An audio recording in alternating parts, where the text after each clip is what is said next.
தமிழா பார்வையாளர்களுக்கு வணக்கம்.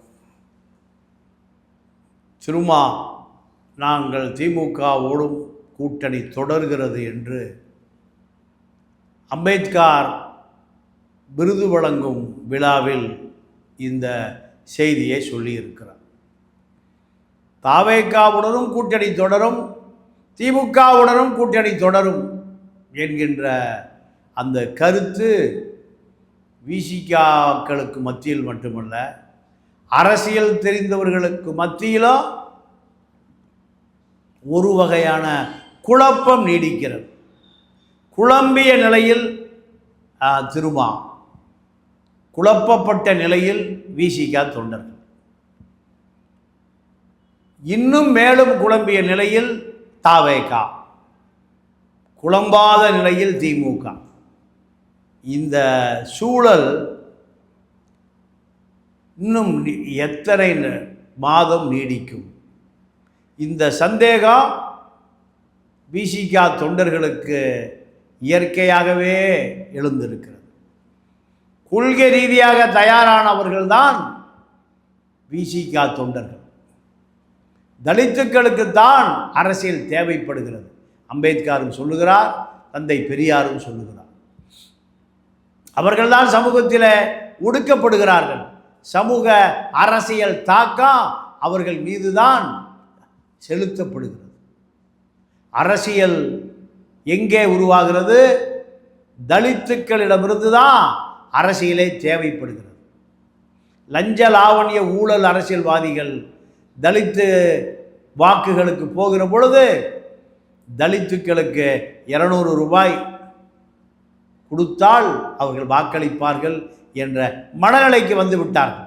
ஆகையால் சேரிகள் தான் மீட்டெடுக்கப்பட வேண்டும், சேரிகள் தான் சாதி ஒழிக்கப்பட வேண்டும், சேரிகள் தான் நீங்கள் அகற்றப்பட்டு அது நகரமயமாக்கப்பட வேண்டும்.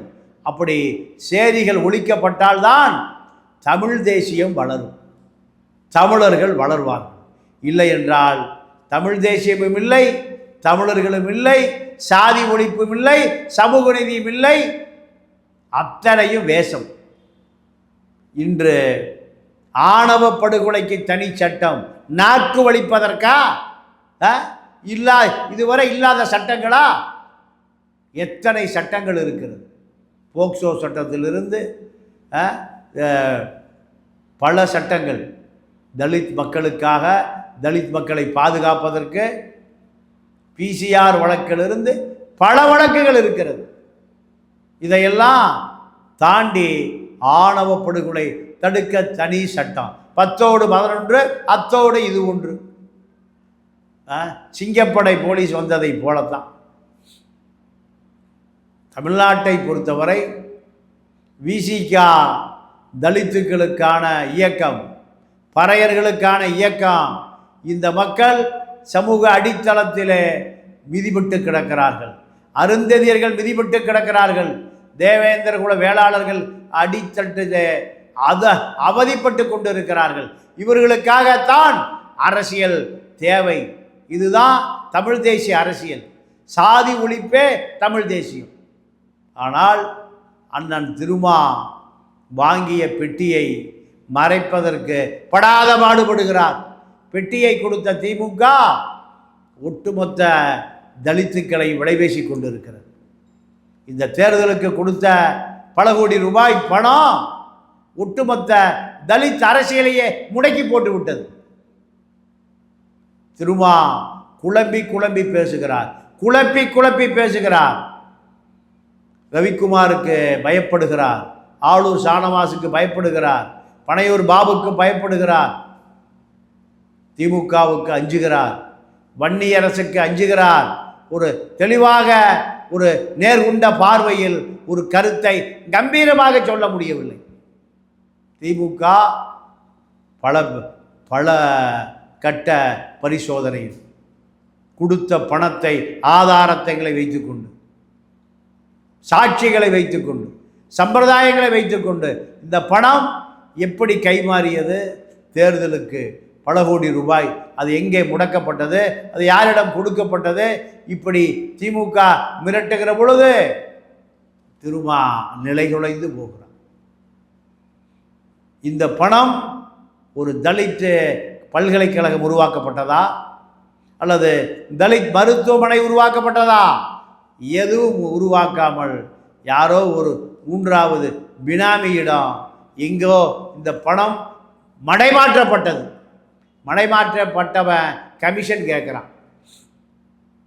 பல கோடி ரூபாய் பணம் இந்த தலித்தினுடைய தியாகம், தலித்தினுடைய ரத்தம், தலித்துகளுடைய வியர்வை விலைபேசி திமுக வாங்கிவிட்டது. அதனால்தான் எப்படியாவது திருமாவை திமுக கூட்டணிகள் கொண்டு வந்தால் மட்டும்தான் திமுக கூட்டணி மீண்டும் வலுப்பெறும். இந்த கூட்டணியை வைத்து பல பேரை உள்ளே கொண்டு வர முடியும். இல்லை என்றால் எந்த எதிர்காலத்தில் எந்த காலத்திலும் இது திமுகவுடைய அரசியல் வரலாறு மூழ்கி போன கப்பலை போல முங்கி போய்விடும். ஆதலால் ரவிக்குமாரையும் சிந்தனை செல்வனையும் கையில் எடுத்த திமுக எப்படியாவது தாவேகா கூட்டணியிலிருந்து உடைத்து கொண்டு வருகிற உள்ளாட்சி தேர்தலுக்குள் எங்களோடு இணைந்து கொள்ள வேண்டும். இல்லை என்றால் பல ரகசியங்களை வெளியிடுவோம். பணம் கொடுத்த, பெட்டி கொடுத்த பல கோடி ரூபாய் பணத்தை யார் மூலம் வாங்கி எங்கே கொண்டு சென்றீர்கள் என்று உங்களுடைய அரசியல் வாழ்க்கையை முடித்து வைத்து விடுவோம். இப்படி மிரட்டுகிறது திமுக. பணம் வாங்கியே பழக்கப்பட்ட ரவிக்குமார், நான் பார்த்து கொள்ளுகிறேன், திமுக கூட்டணிக்கு வருவது உறுதி. இல்லை என்றால் அவரை எப்படி கொண்டு வர வேண்டும் என்ற அரசியல் சித்து விளையாட்டு எனக்கு தெரியும் என்று சொல்லுகிறார் ரவிக்குமாரோ சிந்தனை செல்வனும். ஆக ஆளூர் ஷானவாஸ் அவர் திமுக பொதுச் செயலாளர், துணை பொதுச் செயலாளர், பொருளாளர், சாதிக் பாட்சாவுடைய பொருளாளர் போன்ற பல பதவிகளை கேட்ட பிறகு அவர் திருப்பி அனுப்பப்படுகிறார். எங்களுக்கு திருமாவே விசிகாவே இணைய போகிற பொழுது நீர் தேவையில்லை என்ற நிலைக்கு திமுக வந்துவிட்டது. வந்துவிட்ட பிறகுதான் அம்பேத்கர் விருது வழங்கும் விழாவிலே மேடை ஏறுகிறார் ஆளூர் ஷானவாஸ். காரணம், ஒரு அரசியல் வியாபாரி. இந்த அரசியல் வியாபாரி ஆளூர் ஷானவாஸ் முஸ்லீம் வாக்குகளை கூவி கூவி விற்கக்கூடிய ஒரு மலிவான அரசியல்வாதி. என்ஆர்சி சிஐஏ முஸ்லீம்கள் பாதிக்கப்பட்ட பொழுது மேடை போடுவதற்கு, மேடை போட்டு பேசுவதற்கு பணம் கொடுங்கள் என்று அந்த மக்களிடமே, சிறுபான்மை மக்களிடமே பேரம் பேசிய நபர் தான் இந்த ஆளூர் ஷானவாஸ். இவர் திமுகவுக்கும் தேவைப்படுகிறார், விசிகாவுக்கும் தேவைப்படுகிறார் என்றால் இவர்களுடைய நிலைமையை எண்ணி பாருங்கள் சகோதர முஸ்லீம் அமைப்புகளை. முஸ்லீம் அமைப்புகளுடைய வாக்குகள் வாங்குவதற்கு இது போன்ற எலும்பு துண்டுகளெல்லாம் பயன்படுத்தப்படுகிறார்கள். ஆகையால் இந்த கூட்டணி என்பது விரைவில் முறித்து கொண்டு திமுகவில் இணைத்து விடுவோம். ரவிக்குமாரும் சிந்தனை செல்வனும் திமுகவிடம் உறுதி கொடுத்திருக்கிறார்.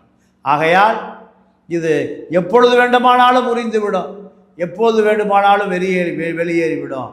ஆகையால் தன்னுடைய இமேஜ், தன்னுடைய புகழ், தன்னுடைய தியாகம் முக்கியமா, அது சீரழிவாக திமுக சீரழிக்கப் போகிறது. அதை சீரழித்தால் திருமாவனுடைய அரசியல் வாழ்க்கையே முற்று பெற்றுவிடும், முழுமையடைந்து விடும். லஞ்ச லாவண்ய ஊழல் பேர் வழியாக பார்க்கப்படுவார். ஆதலால் திமுக படம் போவதை தவிர அவருக்கு வேறு வழி இல்லை. இதை உறுதி கொடுத்திருப்பவர் சிந்தனை செல்வனும் ரவிக்குமார். இதை தெரிந்து கொண்ட வன்னியரசு, நான் கடைசி வரை அமைச்சராக பதவி வகிக்கவே ஆசைப்படுகிறேன். ஆகையால் ஜோதிமணி என்னுடைய கட்டுப்பாட்டில், ஜோதிமணியும் நானும் இவர் திமுக கூட்டணிக்கு போனால் நான் தாவேகா கூட்டணியிலே தொடருவேன். நானே ஒரு விசிகா, இப்படி விசிகா உடைந்து போவதற்கும் தயார் நிலையிலே காணப்படுகிறது. ஆக இந்த சூழ்நிலையை பயன்படுத்தி கொண்ட திமுக எப்படியாவது இழுத்து விட வேண்டும். தாவேகா போனால் போகட்டும், வெளியேறிவிடுங்கள் என்ற நிலைக்கு வந்துவிட்டது.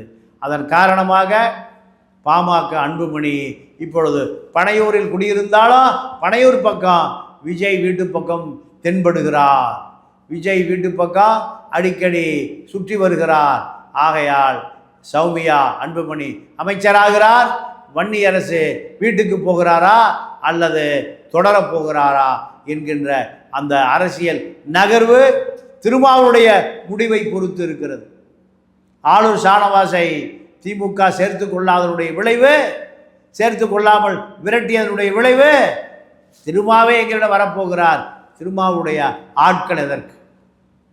திருமாவே எங்கள் கூட்டணிக்கு உள்ளாட்சி தேர்தல் வருகிற பொழுது உள்ளாட்சி தேர்தல் கூட்டணியில் அவர் இணைந்து கொள்ள உத்தரவாதம் கொடுத்திருக்கிறார். ஆகையால் விசிக எங்களுக்கு தேவையில்லை. இந்த நிலைக்கு வந்து விட்டது தாவேகா. விசிகாவோடு ஒட்டுமில்லை உறவுமில்லை என்ற மனநிலைக்கு முதலமைச்சர் விஜய் வந்ததற்கு காரணம் திருமாவனுடைய தாவேகா விசுவாசம் இல்லாத ஒரு தன்மை. திமுக கூட்டணி தான், திமுக கூட்டணி தான், திமுகவுடைய நோட்டணி தான், பெட்டிகள் தான். இந்த பெட்டியை காட்டி திமுக விரட்டுகிறது. திமுக நாங்கள் உங்களுக்கு தேர்தல் நிதியாக பல கோடி ரூபாய் கொடுத்தோம், யாரிடம் கொடுத்தோம், எங்கே கொடுத்தோம், எப்படி கொடுத்தோம், எந்த நோட்டுகளாக கொடுத்தோம், இப்படியெல்லாம் சொல்ல ஆரம்பித்தால் விசிக தேய்ந்து போயிருக்கிற அரசியல் அது முற்று முழுதாக தோய்ந்து போய்விடும்.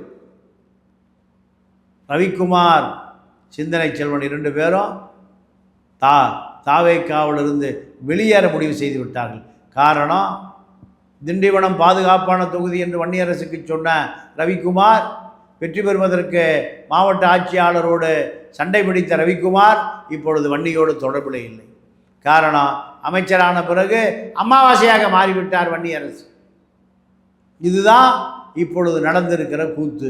இந்த கூத்தினால் நமக்கு திமுக பக்கம் கொண்டு செல்லுகிற வேலையை செய்தால் நமக்கு ஒரு மிகப்பெரிய பலன் கிடைக்கும். இந்த பலனை அறுவடை செய்வோம் என்ற முடிவுக்கு வந்துவிட்டார் ரவிக்குமார். ஆகையால் விசிகாவில் குழப்பம் நீடிக்கிறது. குழம்பி போய் கிடக்கிறார் தலைவர். இப்படி பல சுவாரஸ்யமான செய்திகள் அங்கே நடமாட ஆரம்பித்து விட்டது. அடுத்து விஜயபாஸ்கர்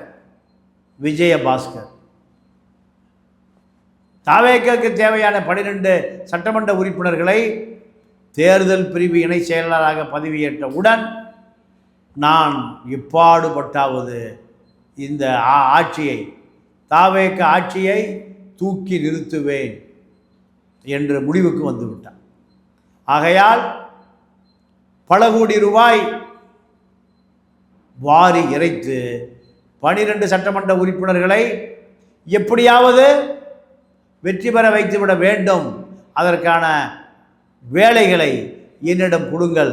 நான் உங்களுடைய காலடியிலே 12 சட்டமன்ற உறுப்பினர்கள் விசில் சின்னத்தில் வெற்றி பெற வைத்து உங்களிடம் கொண்டு வந்து நான் நிறுத்துகிறேன். நான் அந்த மக்களுக்கு கால் சவரன் தங்க நகை கொடுத்து வெற்றி பெற்று விடுவேன். ஆகையால் நீங்கள் அதே போன்று 12 சட்டமன்ற தொகுதிகளிலும் கால் சவரன் இப்பொழுதே மக்கள் எதிர்பார்த்து கொள்ளுங்கள். கால் சவரன் நகை தயார் நிலையில் 12 தொகுதிகளிலும் விஜயின் பாஸ்கர் தயார் நிலையில் வைத்திருக்கிறார். ஆர்டர் கொடுத்து விட்டார். ஆகையால் இடைத்தேர்தல் வருகிற தொகுதிகள் அத்தனையும் விஜயின் பாஸ்கர் எப்படி கால் சவரன் கொடுத்தாரோ அதே போல அத்தனை தொகுதிகளும் கால் சவரன் தொகுதிகள் ஆக்கப்படுகிறது. நாம் கேள்விப்பட்டிருக்கிறோம் தொகுதிகள் தனி தொகுதி என்று. ஆனால் இப்பொழுது கால் சவரன் தொகுதி 12 தொகுதி தயார் நிலையில் வைக்கப்பட்டிருக்கிறது. ஆக இந்த ஆட்சியே கால் சவரன் ஆட்சி என்று வரலாற்றிலே அழைக்கப்படும். கருணாநிதிக்கு ஒரு திருப்பரங்குன்ற ஃபார்முலா, அதே போல் ஜெயலலிதாவுக்கு ஆண்டிப்பட்டி, விஜய்க்கு 12 கால் சவரன் சட்டமன்ற தொகுதி தான் வெற்றி பெறப் போகிறார்கள். இதையெல்லாம் பார்த்து சகிக்க வேண்டிய தள விதி தமிழனுக்கு வாய்த்து விட்டது. தமிழர்களே, தமிழ் தேசிய அரசியலை கற்றுக்கொள்ளுங்கள். சீமானுடைய கேலித்தனமான மோசடித்தனமான தமிழ் தேசியம் அல்ல. திராவிட இயக்கம் திமுக அதிமுக ரெண்டும் லஞ்ச லாவணிய ஊழல் அரசியல். இந்திய தேசியம் 1967 அடித்து நொறுக்கப்பட்டு அடையாளம் அளிக்கப்பட்டது. ஆகையால் உண்மையான தமிழ் தேசியம், தமிழருக்கான தமிழ் தேசியம் கற்றுக்கொள்ள விரும்புகிறவர்கள் என்னை தொடர்பு கொள்ளுங்கள். நான் அதற்கு தயாராக இருக்கிறேன். அரை கூட்டம், பொதுக்கூட்டம், மக்கள் கூட்டம், எந்த அரசியல் மேடைகளுக்கும் நான் தயாராக இருக்கிறேன். நன்றி, வணக்கம்.